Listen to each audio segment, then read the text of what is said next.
सब कुछ मिल जाए लेकिन यदि सद्गुरु नहीं मिले तो जीवन मिला जैसा नहीं मिला, कोई अर्थ नहीं रखता है। क्योंकि जीवन का अर्थ तो है ज्ञान प्राप्त करना। और कबीर जी की महाराज की बात सुना रहे, राम बुलावा भेजिया दिया कबीरा रोए, और जो सुख साधु संग में वो बैकुंठाना होए। बैकुंठ में सत्संग नहीं है, ज्ञान नहीं है, तो ऐसे सत्संग संत महापुरुषों के संग की महिमा है।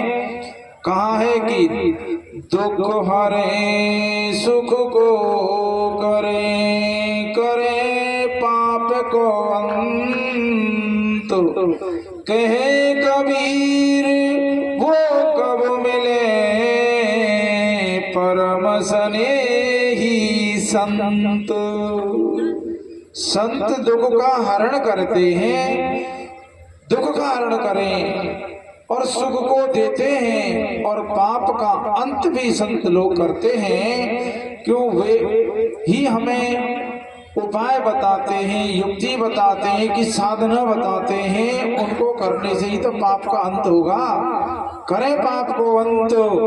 ऐसे संतों के लिए कबीर जी ने कहा है, ऐसे परम स्नेही संत हम कब मिले, तो बड़े कि अब मोय भाव भरोस हनुमंता, और बिन हरि कृपा मिले नहीं संता।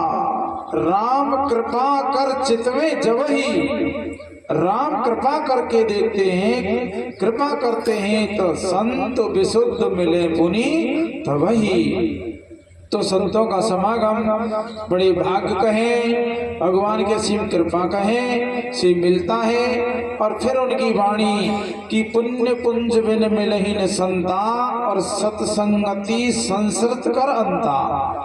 जब मनुष्य के पुण्य जब पुण्य होते हैं, बहुत सारे पुण्य होते हैं, सत्संग मिलता है, संत मिलते हैं। और सत्संग जब संत मिल जाए ना, तो आप घर घर गृहस्थी की बातों की कहानी मत तो सुना और मत सुनो। संतों के पास बैठ गए तो अपने घरेलू दुख जो है ना, संकट की बातें ही मत करो। उनके पास तो सत्संगति, सत्संग की बात करो। उस सत्संग से होगा संस्कृति कर अंता। संस्कृति कहते हैं जन्म और मरण का अंत सत्संग से ही होता है। सो हमें उपलब्ध है। आइए इसी क्रम में हम परम श्रद्धेय परम पूज्य स्वामी घनश्याम दास जी महाराज से निवेदन करेंगे कि वो भी 20 मिनट